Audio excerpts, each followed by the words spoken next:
Hello दोस्तों, नमस्कार। मेरा नाम है हबी और आप सबका स्वागत है एक और डरावनी और खौफनाक कहानी में। तो चलिए दोस्तों, लाइट बंद कर लीजिए और ध्यान से सुनिए। जादू टोना की खतरनाक कहानी। कहानी का नाम काली बावड़ी का तांत्रिक।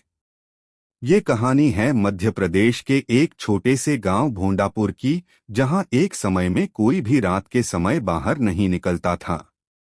गांव के किनारे एक पुरानी काली बावड़ी थी, जिसके बारे में लोगों का मानना था कि वहां कोई तांत्रिक आत्मा वास करती है। कहते हैं सालों पहले एक काला तांत्रिक आया था उस गांव में। उसका नाम था भैरवनाथ। वो लोगों से कहता, मैं बीमारियों को ठीक कर सकता हूँ, जिन्नों को काबू कर सकता हूँ।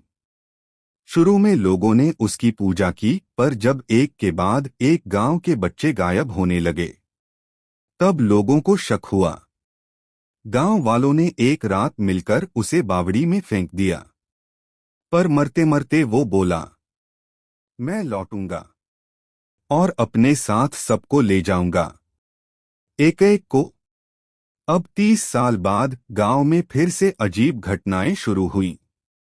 रात को जानवरों की अजीब आवाजें, बच्चों की हंसी और बावड़ी से आती चीखें।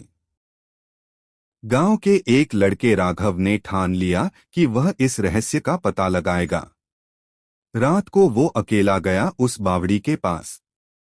टॉर्च की रोशनी जैसे ही बावड़ी में डाली, एक काली परछाई उभरी और जोर से चीख पड़ी, तू आया है तो अब बचेगा नहीं। राघव के हाथ पे सुन्न हो गए। अचानक उसे खींचने लगी एक अदृश्य शक्ति। पर तभी उसके दादाजी ने बताया हुआ हनुमान चालीसा का लोटा उसके हाथ में था। उसने कांपते हाथों से उसे फेंका और वो परछाई धुएं की तरह जलकर गायब हो गई। सुबह राघव बेहोश मिला और गांव में फिर कभी वो घटनाएं नहीं हुईं। पर कहते हैं, अगर कोई रात को उस बावड़ी के पास से गुजरे तो आज भी सुनाई देती है भैरवनाथ की आवाज। मैं अब भी यही हूं, इंतजार में। तो दोस्तों, ये थी आज की खौफनाक जादूटोना की कहानी।